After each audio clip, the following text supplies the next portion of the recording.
welcome to an all-new episode of India Election Watch. I'm Palki Sharma Upadhyay, and this is a show that brings you all the latest on the world's biggest election. Verified updates, unbiased analysis, the entire election day wrapped up in 30 minutes for you. Let's begin with the highlights.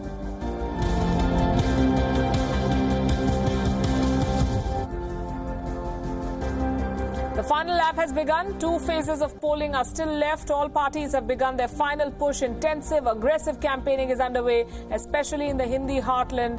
Here is our rally roster for today. Prime Minister Modi campaigned in Delhi and Haryana. 17 seats up for grabs here. Single-phase election in both these states. 10 seats in Haryana, 7 in Delhi. BJP President Amit Shah campaigned in Jharkhand and Madhya Pradesh. These are high-value states. Together, they sent 43 MPs to the Lok Sabha. Rahul Gandhi was also in Madhya Pradesh. The Congress is hoping to take all the 29 seats here, but it faces major opposition from the BJP. The Prime Minister kicked off his campaign events in Haryana today. He blamed the Congress party for abusing him. He criticized the Grand Alliance in Uttar Pradesh. He said they have insulted the Ramayana and the Mahabharata. Congress के एक नेता ने मुझे गंदी नाली का कीड़ा कहा, तो दूसरा मुझे गंगू तेली कहने आ गया। इनके एक नेता ने मुझे पागल कुत्ता कहा, तो दूसरा नेता सामने आया और मुझे भस्मासुर की उपाधि दे दी। कांग्रेस के एक और नेता है, देश के विदेश मंत्री रह चुके हैं, उन्होंने मुझे बंदर कहा। इनके और एक मंत्री ने मुझे वायरस कहा, तो दूसरे ने दाऊद इब्राहिम का दर्जा दे दिया। इनके एक नेता ने मुझे हिटलर कहा, तो दूसरे ने मुझे बदतमीज नालायक बेटा कहा।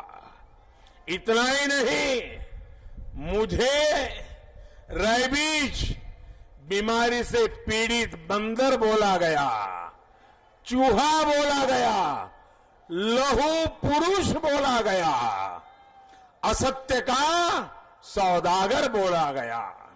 साथियों, कांग्रेस के नेताओं ने मुझे रावण, सांप, बिच्छू, गंदा आदमी, जहर बोले वाला तक बोला। कांग्रेस के नेता जिसके सामने नतमस्तक है, उन्होंने भी मुझे मौत का सौदागर कहा। ये इनका प्रेम करने का तरीका है, ये इनकी प्रेम की डिक्शनरी है।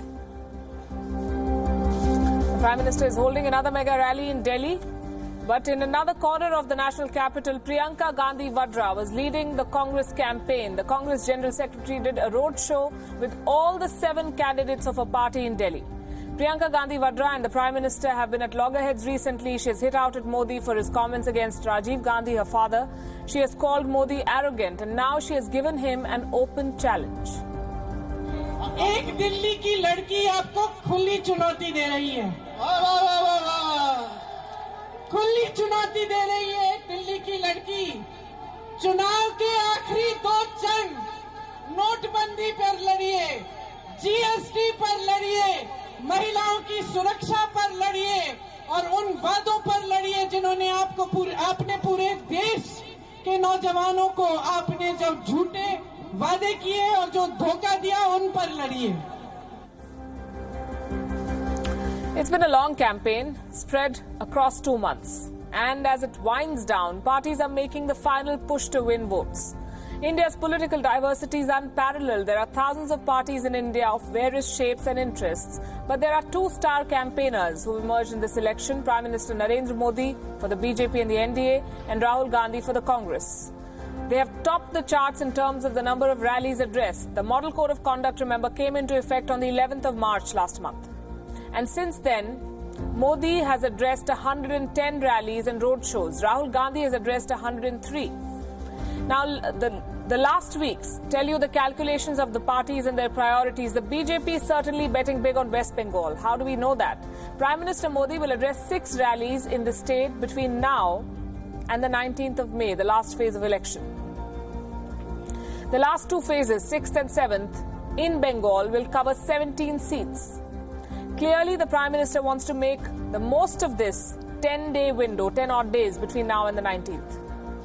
The battle for Bengal has become a presidential-style personality contest. 6 rallies for 17 seats. That's a lot of campaigning that they're doing there. The Prime Minister is doing there.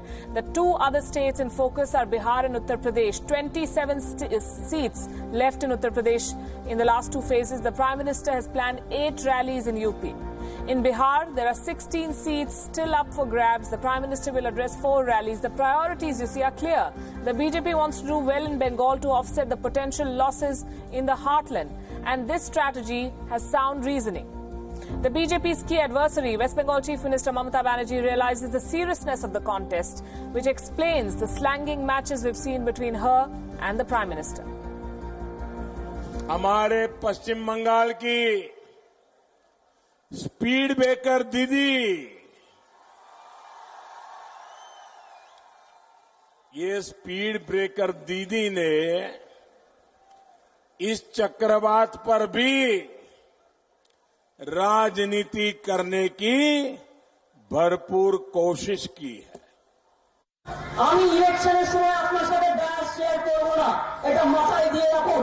তার কারণ আপনাদের আমি এখন প্রধানমন্ত্রী মানি না। নতুন প্রধানমন্ত্রী হলে তাকে বলবো। So will all of this pay off? Is the BJP making a mistake by not prioritizing Bihar and UP? Are they not prioritizing Bihar and UP? Will the Bengal of 2019 be the Uttar Pradesh of 2014 or the other way around? A state with windfall gains for the BJP. This question can be looked at in many ways. In Bihar, Nitish Kumar's Janata Dal United is still a strong political force. It has a solid vote bank of the non-Yadav OBCs, minorities and upper caste voters. Then we have Ramvilas Paswan of the Lok Janshakti Party. He's also in the NDA, and that should ensure a significant chunk of the Dalit voters. So all of this remains with the NDA. Nitish Kumar himself is a popular chief minister. Perhaps then the Prime Minister is counting on these state leaders to hold fort for him in Bihar, for the NDA at least. Which brings us to Uttar Pradesh. 8 rallies for 27 seats. That's a little over 1 rally for every 3 seats in UP, and that is the Prime Minister's schedule. Though Modi remains the primary vote puller for the BJP in UP, the party has other leaders like Yogi Adityanath, the chief minister. He is a powerful campaigner. Then there's Amit Shah, the BJP president. He's been at the forefront of this UP campaign. The BJP needs to win big in these last 2 phases. It's a question of 118 seats in all. The campaign strategy is clear. The planning shows a pattern. Look at the states where Modi has addressed the maximum number of rallies. On top of the list is UP. Then comes West Bengal, Maharashtra, Odisha, Rajasthan, Gujarat and Bihar. These are the states the Prime Minister is focusing on. Now look at Rahul Gandhi's priority list. It is slightly different, though Uttar Pradesh tops this one as well. But the next state on his focus list is Rajasthan, and then, interestingly, Kerala and Karnataka, southern states, Madhya Pradesh, Gujarat and Bihar. Rahul Gandhi has not lost sleep over West Bengal. The BJP has used its full might in West Bengal. The Congress is hoping to build on recent gains. It won assembly polls in Rajasthan and Madhya Pradesh. It retained Karnataka. It senses an opportunity in Kerala. And these are the states that Rahul Gandhi is focusing on. Now the final push has begun. Narendra Modi is focusing on West Bengal and UP. That could turn this election. Remember, it's the last few laps that differentiate winners from also-rans.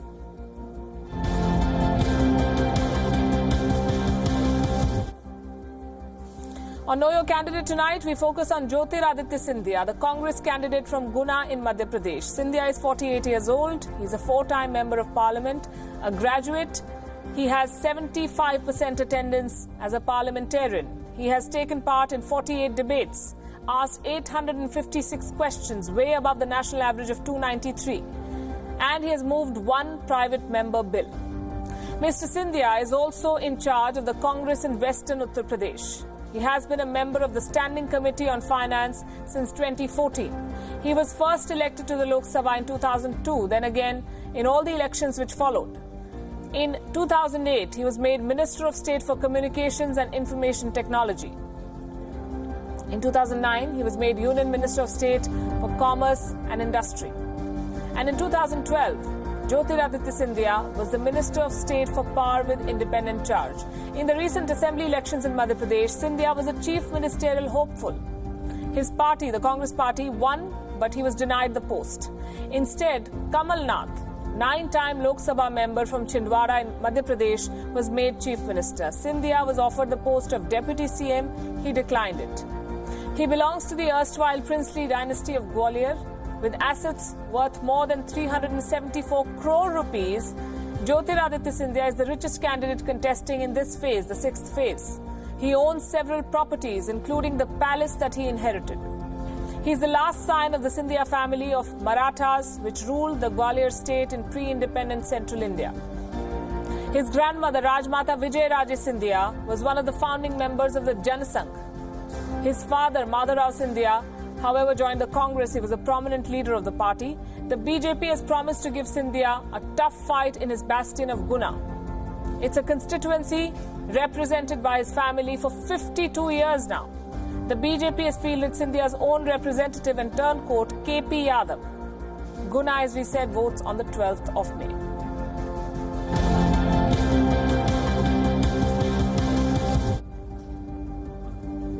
The toughest challenge for the BJP in the last 2 phases will be in Uttar Pradesh.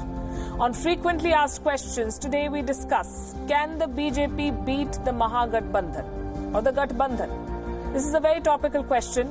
There are still 27 seats left in Uttar Pradesh, 27 out of 80. Phase 6 covers 14 seats. Phase 7 will take care of 13 others. Now let's focus on Phase 6 and understand who is ahead. Of the 14 seats in the fray this time, up for grabs this time in fact, the BJP won 13 the last time. The only exception was Azamgarh, and this time too the BJP may not win Azamgarh. Samajwadi Party leader Akhilesh Yadav is the Gathbandhan candidate from Azamgarh. What about the other seats? 13 out of 14 may not happen. This is a different election. Last time UP saw a 4-way race.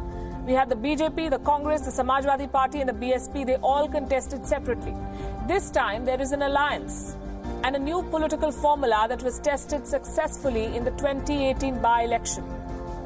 The BJP lost crucial Lok Sabha seats last year in Kairana, Phulpur and Gorakhpur. The Gathbandhan won.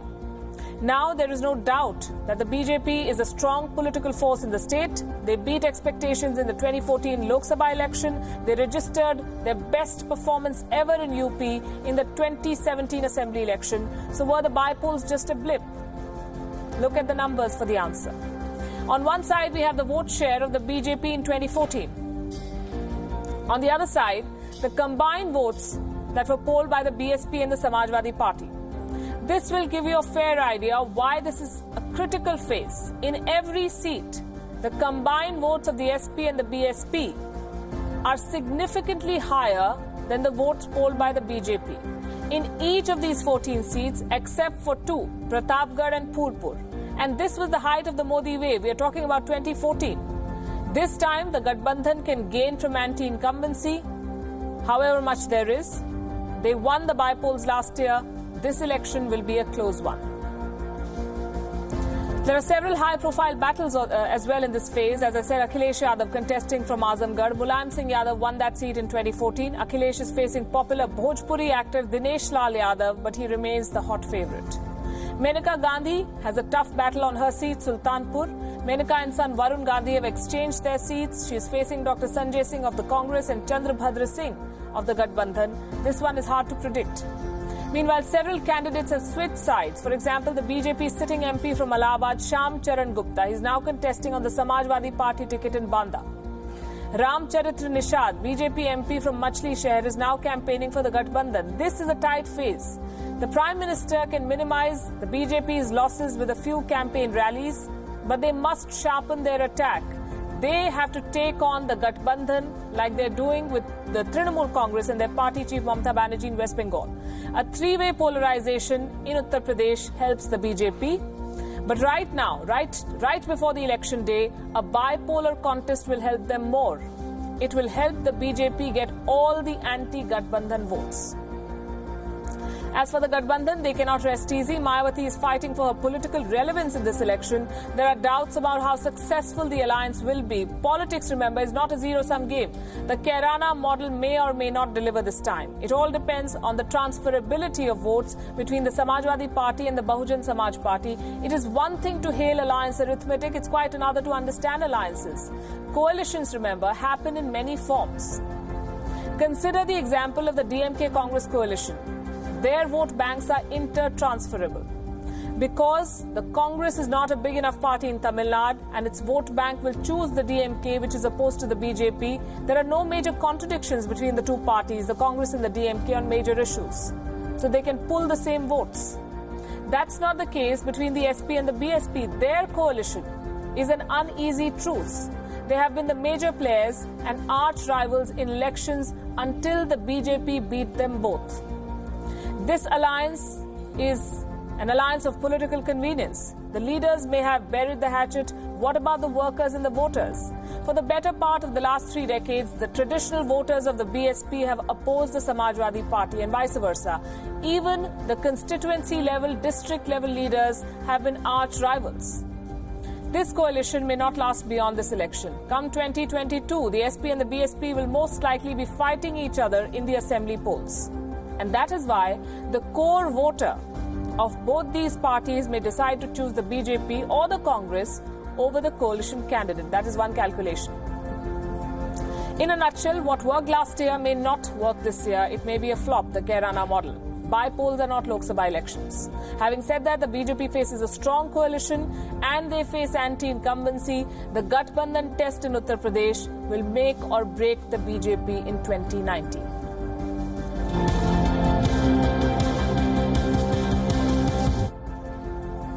Did you know what wins elections in India? Principles? No. Ideology? No. Party loyalty? Most likely not. Community support? Possibly. But beyond all of this, there is one factor that surely contributes to a win or a loss. The invisible mover and influencer in an Indian election. It's money. Hard and simple cash. With every successive election, the use of money as a tool to buy votes has only intensified. Pay attention to this. In the whole of the 2014 election, the poll panel seized nearly 300 crore rupees in cash, 1 crore 61 lakh litres of liquor, 1 crore 61 lakh litres of liquor, and more than 17,000 kilos of narcotics, drugs. This time, as of April 16, authorities have seized cash, drugs, liquor and gold to the tune of a whopping 3,100 crore rupees. Let me repeat that for it to sink in. 3,100 crore rupees. Historic elections indeed. On this show, we've spoken about the flow of large amounts of opaque donations to political parties. We also told you that this will be India's costliest election. It is living up to that claim in so many ways. Parties are expected to spend more than $7 billion in this election. Already, elections in the constituency of Vellore in Tamil Nadu have been cancelled. The reason? A search on DMK candidate led to the seizure of nearly 12 crore rupees on the 25th of April. Cash seizures alone exceeded the 2014 election by a whopping 10 times in the state of Tamil Nadu. And this is just one state we're talking about. Now, Tamil Nadu requires special mention in this regard. Bipolls have been won in the state using dodgy formulas. Some call it the Tirumangalam formula. Some call it the R.K. Nagar formula. You may wonder what these formulas are. These are names of constituencies in which money was brutally used to earn an unexpected victory with huge margins.